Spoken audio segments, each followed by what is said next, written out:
Trigger warning. This episode includes the topic of cannibalism and harm to a child. Listener discretion is advised.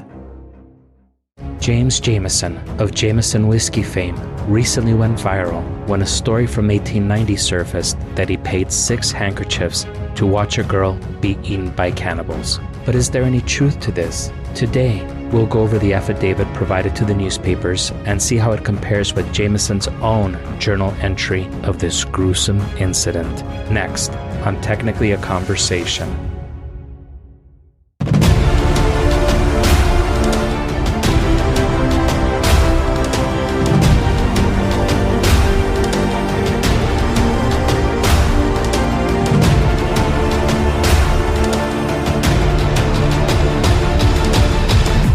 Greetings, you're listening to Technically a Conversation, a podcast where we share an interesting topic or story with each other and hope you find it interesting as well. I'm one half of your host, Jose, and I'm joined, as always, by my lovely co-host, Isela. How are you doing today? Doing pretty lovely. How are you doing? Also doing lovely, to quote you. Good. That's awesome. Quick shout out to the queens, Elena and Erica, the Duke, Stephen B., and the Contra Zoom podcast.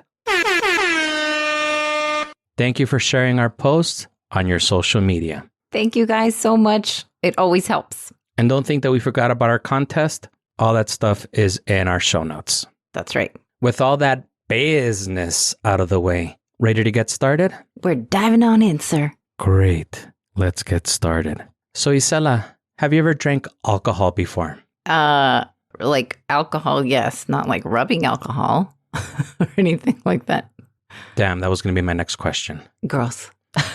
Actually, I'm kidding. I wasn't going to ask you that. But I was going to ask you, what's one of your favorite drinks? I like a good malty IPA. I guess it just depends on what I'm celebrating. If I'm like celebrating, then shit, bust out some really good tequila. I'm fucking down for that too. Excellent. Have you ever had Jameson before?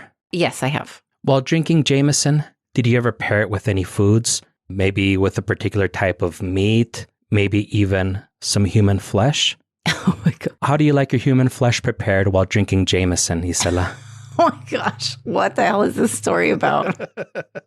Because one, I love Jameson. Jameson and ginger beer is also a go-to favorite of mine. Well, hopefully you won't like Jameson less after hearing this story. Oh, crap. From a November 14th, 1890 New York Times article. In 1890, James S. Jameson, heir to the famed whiskey distillery's family's wealth, was accused of the most heinous and perverse of crimes. While exploring Africa, he expressed to an interpreter his desire to witness cannibalism. The interpreter consulted with the chiefs and was informed that in order to fulfill his curiosity, he had to purchase a slave. He inquired about the price, and 6 handkerchiefs were paid.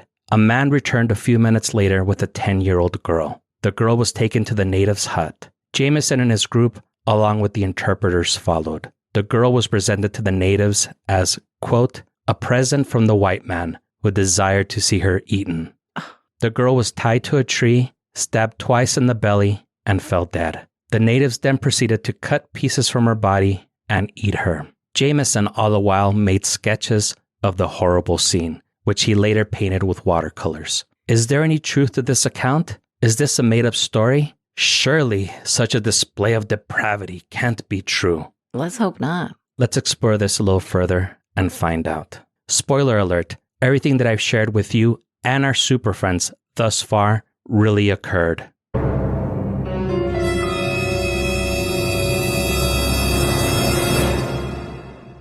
Well, right off the bat, I don't love that. That's... So this part of the story so far is true. It's the details and the extent of how culpable James Jameson was that is in question. So before we go into the details, were you familiar with the story, Isela? Not one bit.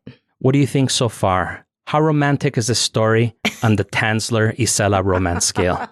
The romance meter not registering at all. This is awful, actually, especially when it comes to kids. Like, I'm very sensitive about kids, animals, like those things that It's hard for me to joke around when stuff like that is happening in a story. I'm the same way. Whenever it comes to kids, animals, or the elderly, it's very hard for me to listen. I hope not to touch too much on the gruesome details, but obviously there will be a trigger warning at the beginning of this episode. So for our super friends that made it this far, they kind of know what they're getting into. Yeah, they know what's up. According to Dan McGill from Snopes.com, this story, for reasons that are unclear, went viral online in 2021 on social media. It has shown up several times online and in memes over the years, but it really took off in 2021. One such post read, James Jameson, heir to the Jameson Irish Whiskey Company, once bought a 10-year-old slave girl for 6 handkerchiefs because he wanted to sketch the event as cannibals killed, mutilated, and finally ate her. Jeez. This was posted on June 1st, 2021 on Facebook and featured what appeared to be a picture of an African tribe and James Jameson. Others shared a similar story but only had a picture of James Jameson or the Jameson whiskey bottle. Some posts dated back to January of 2021. All the details in the online post, as well as the New York Times excerpt that I read at the beginning, are from a written affidavit by Assad Farran, who was Jameson's interpreter. The affidavit had been provided by Farran to the London Times in 1890, and everyone, including the New York Times, have subsequently cited that affidavit. As we learn a little bit more about Farran, we'll see that subsequent remarks and retractions that he's made have put this affidavit, as well as Jameson's own journals, in question. One thing that we have to say right from the start is that Farran's affidavit was published 2 years after Jameson died, so he wasn't around to defend himself or clarify any aspects of the story. The only thing that we have to go by is Jameson's journals, as well as letters that Jameson sent his wife. And in case you were wondering, Isela, Jameson was not eaten by cannibals. He died of typhoid fever in the Democratic Republic of the Congo at the age of 31. 31? Oh my goodness. That's young. He was but a wee lad, as the Irish might say. He was a wee lad, James Jameson. Jameson was initially in the Democratic Republic of the Congo as part of the Ermin Pasha Relief Expedition, which was a high-profile British-led project to rescue Ermin Pasha, who was a German-born Muslim governor of Equatoria, which is an Egyptian province. He was also exploring new territories in the Congo on behalf of Belgium. Shortly after Jameson died, cannibalism rumors emerged in the British newspapers as early as September 1888. Jameson's body hadn't even turned cold yet, but our boy Farran was already being interviewed by the Aberdeen Journal and spilling all the tea. An excerpt from said interview reads, quote, Farran affirms that he himself saw persons killed and cooked for food by the Menyamas, and gives a horrible description of an orgy at which the late Mr. Jameson was an interested and non-protesting spectator. He declared that a poor woman was sentenced to this fate, and that Mr. Jameson managed to get the deed postponed until he could make a sketch. Knowing what a chatty Cathy Farran was, in his final telegram to his wife, Jameson stated that, quote, the reports about me emanating from Assad Farran, a distinguished interpreter, are false. If made public, stop them. This final telegram was also republished in the newspapers. Not sure what kind of quarrel Jameson and Farran had prior to Jameson's death, but he was spooked enough to know that Farran was going to speak to the press and wanted to get ahead of it. One of the sources I came upon stated that Jameson was known to speak freely of the incident at the time and only realized the seriousness of his actions much later. I'm seeing the look on your face, Isela. What are you thinking? It makes me a little suspicious about why he waited so long to come forward with that information. If it very well was true, why not just come out with it? And then for James to try to get ahead of the story and be like, oh, he's going to say some shit about me and just like nip that shit in the bud. Like that sounds very, I don't know. I wish I knew what really happened. Maybe they even got into some kind of an argument or something. Also, what was this person's day-to-day like? What was he like? Was he this weird, dark person that had an interest in cannibalism and stuff like that? Yeah, there's a lot of you can poke a lot of holes when it comes to the dates. And I just think a lot of those details have been lost to time. Mm-hmm. From what I understand, Jameson died in August of 1888. In September of 1888 was when he was already being interviewed. And the actual affidavit itself did not come out until 1890. So there's a lot of holes here when it comes to the timelines. We really don't know if that's how long he waited. We just really have newspaper articles to go back to. But that was one thing that did seem a little bit suspicious to me, and I do kind of poke holes into that. Okay. Speaking again of weird things with the dates, the ink wasn't even dry from the first Ferran affidavit when Ferran submitted a written retraction of his allegations against Jameson that same month. The signing of the retraction was reportedly witnessed by William Bordet Coots, an American-born conservative member of parliament. Bordet Coots claimed that Ferran had admitted to him personally that he had fabricated the story about Jameson, as well as other allegations of abuse and violent behavior on the part of the British Army officer Edmund Barthelot, because he was angry at having been fired by Barthelot. 2 years later, another affidavit from Ferran surfaces. This one has much more gruesome details. This and Jameson's account from his personal letters and journals after this quick commercial break. Ooh.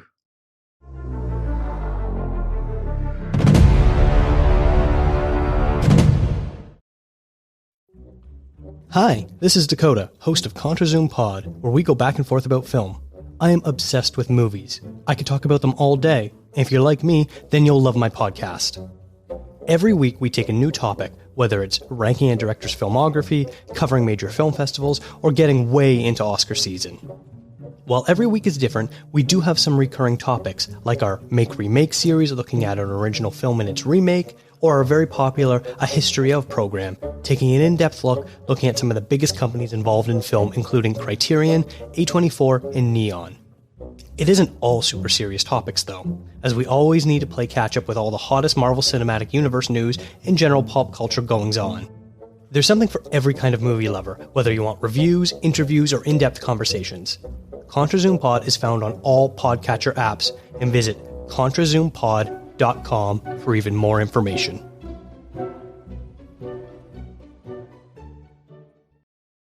If you like all things spooky, then check out A Spooky Tales, hosted by us, Christina and MJ, where we talk about all things spooky, paranormal stories, haunted places, myths, and legends. Listen to guests tell us their scary stories. And I hear them call me by my name. So I run into the kitchen to check, and there's nobody there. And I start to hear my closet door start to open. Oh, hell no. Going inside. Oh, hell no. All of a sudden, for no reason, I woke up in the middle of the night. My eyes just snapped open. And it's that strange feeling that you have when something wakes you up. You don't know what has woken you up until you either see what it was or you hear whatever it was. There are new episodes every Friday. Listen on Spotify, Apple Podcasts, and wherever you get your podcasts, as well as at spookytales.com.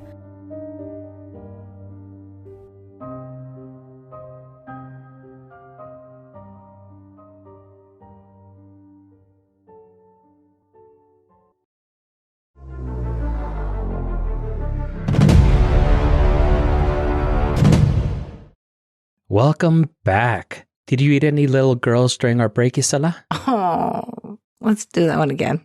That just bummed me out. Oh, sorry. Thank goodness, no. Okay, good. I'm guessing this isn't ranking very high on the Tansler Isela romance scale. Not that one did either. That one did not. So it's 2 years later, and Ferran is being messy again. His first name should have been Lionel. Actually, if anything, we should probably be commending Ferran for bringing this atrocity to light. So the second article is from the Times of London and is dated November 14th, 1890. And from what I understand, this was the original source that the New York Times used for their story that I read at the beginning. Ferran wrote in the republished affidavit that Jameson was, quote, very anxious to see a man killed and eaten by cannibals, and that during a stop in the village of Riba Riba, which is now Lakandu in the Democratic Republic of the Congo, Jameson told the local tribal leader, quote, "In England, we hear much about cannibals who eat people, but being myself in the place, I should like to see it done." Everything is kind of recounted the same way as the New York Times article I summarized at the beginning, but in this one, it said that the girl was stabbed to death and mutilated, rather than just being stabbed 2 times and then eaten. The same detail remains that Jameson drew 6 sketches of the scene, which were later painted with watercolors.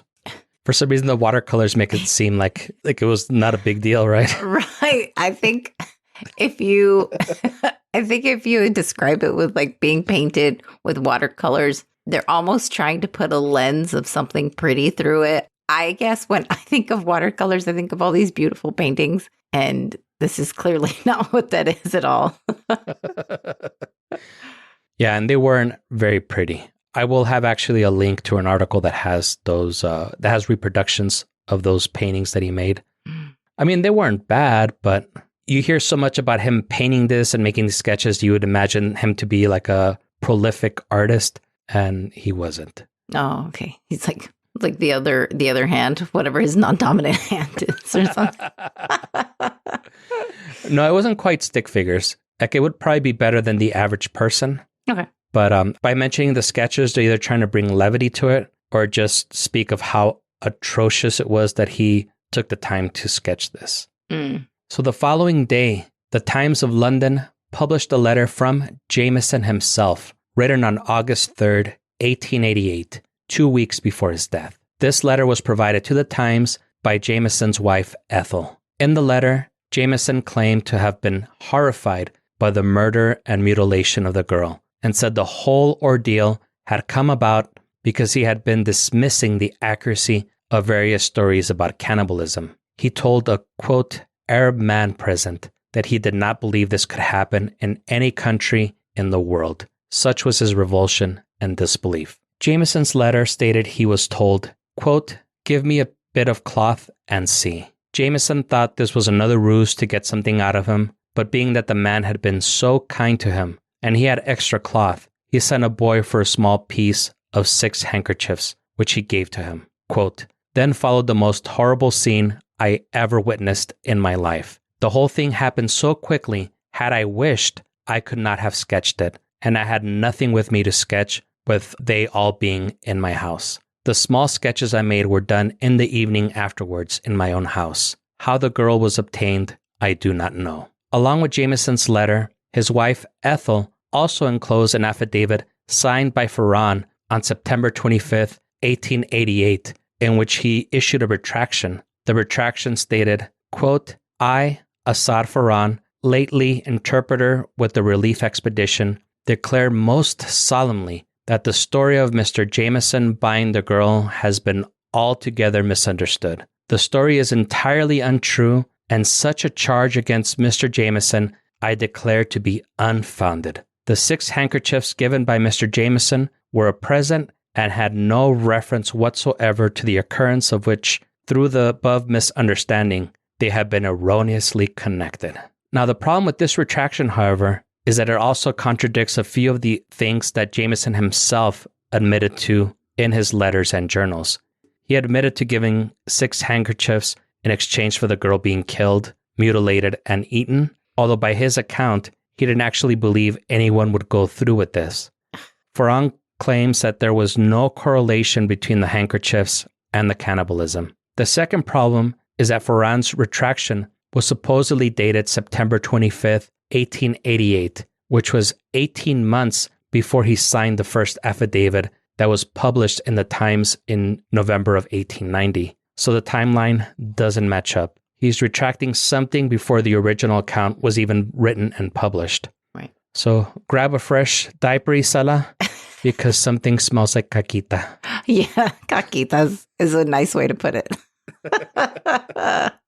Yeah, something's definitely not adding up for sure. It sounds like when he wrote this last letter, I'm wondering, did you get the vibes of like deathbed confessions type of thing? I personally didn't get that. What I kind of felt was that maybe his wife might have produced that information and claimed that it was from Jameson and from Ferran. There's no evidence of this. That's just what I personally think. In none of the sources that I read, never was that claimed. But that's kind of what I thought. I thought that maybe she was trying to defend her husband's good name. Sure. It does sound feasible for sure. I could understand that. And I'll mention a little bit about the family a little bit later too.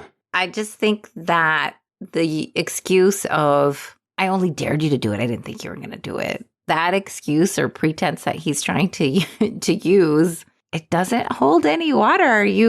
That still turns my stomach, even if you were to still speak in an existence.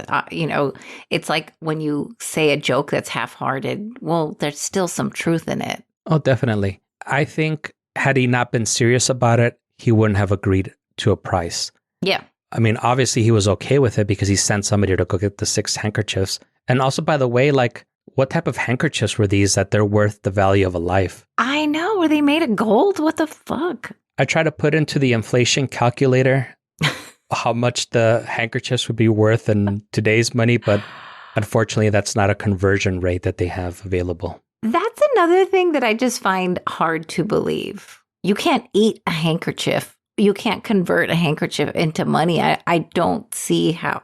Was that like a weird way to carry money? Maybe it was like a little pouch, change holder. Okay, maybe that is somewhat understandable, but just handkerchiefs? Like, what's happening? Yeah, and the 6 handkerchiefs part is definitely true because that's mentioned in all accounts of the story. They all mention those 6 damn handkerchiefs. I don't know if they're made out of gold or what the hell. Right. But that part of the story is definitely true. And that's also just hard to believe. Yeah, I can't believe that either. In 1891, Ethel edited and published her husband's account of the expedition and dated the cannibalism story to May 11th, 1888. It pretty much had all the same information as the August 3rd, 1888 letter that was sent to Ethel and published by the Times of London, but it did reiterate that he did not set out with the intention of witnessing any murder or mutilation, and describes what he witnessed as the most horribly sickening sight he has ever likely to see in his life. He also stated, quote, "Until the last moment, I could not believe that they were in earnest. I have heard many stories of this kind since I have been in this country, but never could believe them, and I never would have been such a beast as to witness this, but I could not bring myself to believe that it was anything save a ruse to get money out of me until the last moment." The actual recounting of the incident from Jameson's journal is more graphic and gruesome. The journal describes the following and is from a futility closet article that links to a page of the journal and has reproductions of the sketches that Jameson made. So that's what I was referring to earlier. That'll be in the show notes. Okay. Quote, "I told him that people at home generally believed that these accounts of cannibalism were only travelers' tales, as they are called in our country, or, in other words, lies." He then said something to an Arab called Ali, seated next to him, who turned around to me and said, "Give me a bit of cloth and see." I sent my boy for 6 handkerchiefs, thinking it was all a joke and that they were not in earnest, but presently a man appeared leading a young girl of about 10 years old by the hand, and I then witnessed the most horrible, sickening sight I am ever likely to see in my life. He plunged a knife quickly into her breast twice, and she fell on her face, turning over on her side. 3 men then ran forward and began to cut up the body of the girl. Finally, her head was cut off, and not a particle remained, each man taking his piece away down to the river to wash it. The most extraordinary thing was that the girl never uttered a sound, nor struggled, until she fell. According to an All That's Interesting article, both Jameson's and Ferran's accounts agree that the girl never made a sound or struggled until she fell. Oh. So there you have it, Isela. That's pretty much all the facts. Yeah. The journal sounds, and especially if it's dated, it sounds a little more likely to be believed. But still, why are you going to joke with somebody that you don't know? I mean, I don't think it sounds like he was traveling with this person all the time. You can't joke with somebody and be like, "Oh, well, these are only traveler's tales. Ha ha." And then they're like, "Fuck around and find out. Give me some shit." And then they're like, wait a second. What are you doing? That's awful. I think he had a lot of moments where he could have interceded. He could have said, "You know what, I was just kidding." Or when they actually brought the girl out, it would have been like, "You know what, stop. Keep the damn handkerchiefs. Please don't murder this girl." Right. If you had to pick sides, who would you side with, Jameson or Ferran? I still think that Jameson, even for suggesting it, would be guilty. I think he's partly liable. That's something you don't even joke about. You know what I mean? I just don't think that's anything you should say. So I do hold him partly responsible for sure. Me too.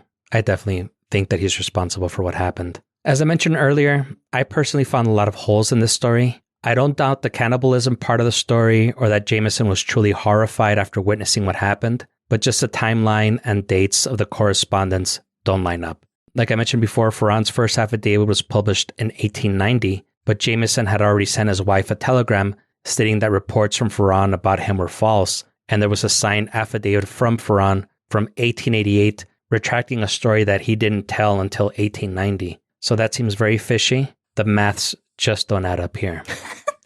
Right. I think something must have happened, and Jameson knew that Ferran was going to come clean, and he tried to get ahead of it. But little did he know that, either he took whatever affidavit or, maybe he's the one, maybe Jameson's the one who stole it. And then he realized it never came out. Fucking, I'm going to send another one. And then here we are 2 years later. Maybe he anticipated becoming a meme in 2021. Yeah, right.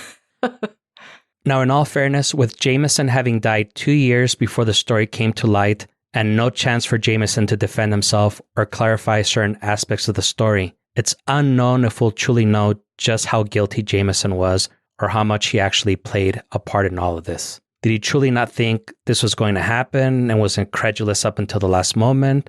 Or did he have a bloodlust that only the murder and mutilation of a young girl could satisfy? That's sad. Going back to what you were saying, it is also important to note that Jameson never faced justice for his actions. He died shortly after the incident in question. According to All That's Interesting, Jameson's family, with the help of the Belgian government, were able to hush up many of the atrocities that happened on this trip. It didn't go into detail what the atrocities were, just that it sounded like there was more than one. Right. Once they said many of the atrocities, that's a lot of yellow flags. Like, stop the game. What's going on here? Here's another yellow flag on the play, first down. This mission became the last of its kind, and non-scientific civilian expeditions into Africa were suspended. Well, if Americans are going in there and knocking humanity over on its ass, well, yeah, we should not be allowed to play. Well, I think he was Irish, but he was representing Belgium for some reason on a British expedition. It's really weird how all this stuff is mixed up and entangled. Yeah, sorry. I think I'm just so used to Americans being like us being the crazy ones. Sorry. In any other story, it usually is the American that's fucking up. We're a little rambunctious and crazy. Dan McGill from Snopes also wasn't able to fully fact check some of the details and gave a mixed truth rating to this story. The only part that is for certain true, as reported by Ferran and admitted to by Jameson himself, is that he witnessed the murder and mutilation of a girl in the Democratic Republic of the Congo in 1888. The incident took place after Jameson paid a man 6 handkerchiefs. I would also like to point out that it's possible him dying at 31 could somehow be his karma. I don't know. That's up for debate as much as this whole story. So just throwing it out there. Although I think better karma would have been for him to stand trial of, what it was that he did. For sure. So as to not to end on a sad note, we do have a review from Keith S. on Facebook. This is actually from September, but I'm awful and never check Facebook. I just go on there and post all the social media stuff and get out as quickly as possible. Understood. Luckily, I did reply to him though. Oh. And his review is short and sweet. Funny podcast. I can't wait to see where this goes. Yay! So Keith S., thank you so much for your review and recommendation on the Facebook. Thank you, Keith. We really appreciate it. Hopefully you're still enjoying this show after this episode. Yeah. We'll try to swing it back up. And that makes you our super friend of the week.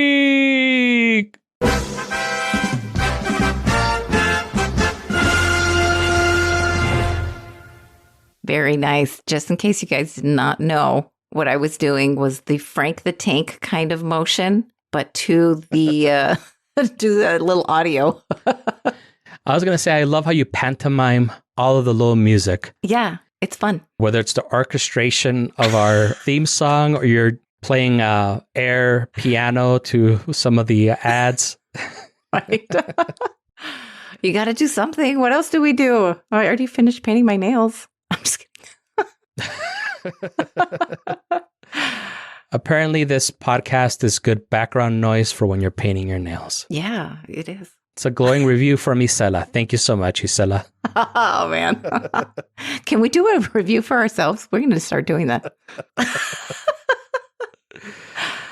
On that high note, we hope that you enjoyed the show and you join us again next week. If you're enjoying the show, leave us a review like our friend Keith S., tell a friend, and subscribe wherever fine podcasts are sold. Follow us on the socials at GreetingsTAC, email us at greetingstac@gmail.com, or leave us a voicemail at 915-317-6669 if you have a gruesome story to share with us. Or if you just want to say hello. I like how you also pantomime the things that I'm saying. I do. I do.